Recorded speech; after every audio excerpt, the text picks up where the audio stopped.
Brought to you by Nova शुद्ध घी।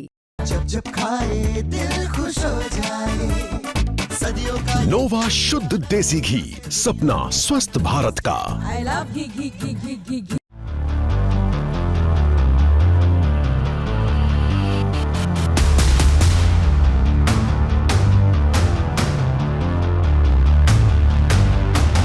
दुनिया के कई देश तनाव से घिरे हुए हैं और अब चाइना और जापान भी आपस में लगातार टकराने लगे हैं। जापान में बनी नई सरकार के बाद से जापान सरकार के तेवर और भी ज्यादा सख्त हो गए हैं और यही वजह है कि जापान की सरकार ने एक बार फिर से चीन को चेतावनी दी है। जापानी सरकार के प्रवक्ता मिनेरू किहरा ने कहा है कि सेनकाकू द्वीप के आसपास चीनी जहाजों का घूमना पूरी तरह से अस्वीकार्य है, इसे बर्दाश्त नहीं किया जाएगा। 中国海警船のこのような活動というものは国際法違反であり、本事案についても外交ルートにおいて厳重に抗議をし、速やかに我が国領海から中国海警船が尖閣諸島周辺の我が国領海に侵入したことは誠に遺憾であり、これを受け入れることはできません。引き続き緊張感を持って尖閣諸島周辺の警戒監視に万全を尽くすとともに、中国側に対しましては冷静かつ毅然と対応してまいります。 प्रेस ब्रीफिंग में 16 नवंबर को किहरा ने यह कहा है कि चीनी कोस्ट गार्ड के जहाजों का एक समूह इन द्वीपों के जल क्षेत्र में घुस आया। ये द्वीप जापान के नियंत्रण में है, लेकिन चीन इन्हें अपना बताता है और दियाओई इसे कहता है। यह घटना ऐसे वक्त में हुई है जब जापान के प्रधानमंत्री सनाई ताकाइची ने ताइवान पर दिए बयान से बीजिंग को भड़का दिया है।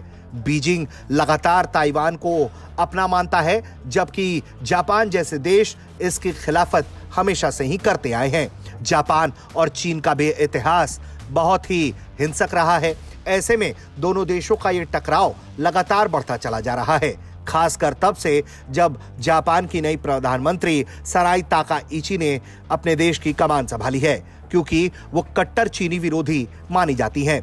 7 नवंबर को संसद में ताकाइची ने कहा था कि अगर चीन ने लोकतांत्रिक ताइवान पर हमला किया तो टोक्यो सैन्य कार्रवाई करेगा, यानी कि जापान पूरी तरह से सैन्य समर्थन ताइवान को देता हुआ नजर आ रहा है।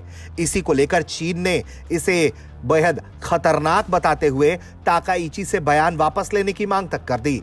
बीजिंग ताइवान को अपना हिस्सा मानता है और कई बार इसे कब्जाने की बात कह चुका है।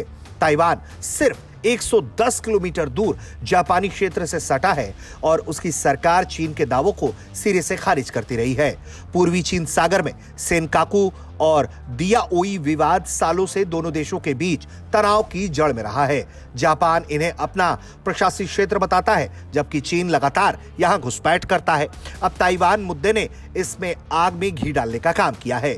ये टकराव युद्ध की तरफ बढ़ सकता है या नहीं, ये तो अभी कहा नहीं जा सकता, लेकिन विशेषज्ञों का मानना है कि अमेरिका के साथ जापान के गठबंधन और चीन की आक्रामक नीति से क्षेत्रीय अस्थिरता बढ़ रही है और जिस तरह से जापान ने कोस्ट गार्ड को अलर्ट पर रखा है, चीन की ओर से अभी तक इसको लेकर कोई आधिकारिक प्रतिक्रिया नहीं आई है, लेकिन चीन इस तरह के बयानों को पहले से ही उसके अंदरूनी मामलों में हस्तक्षेप बताता आया है।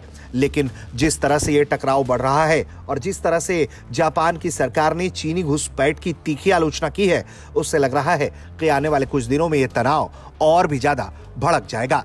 ब्यूरो रिपोर्ट, भारत तक।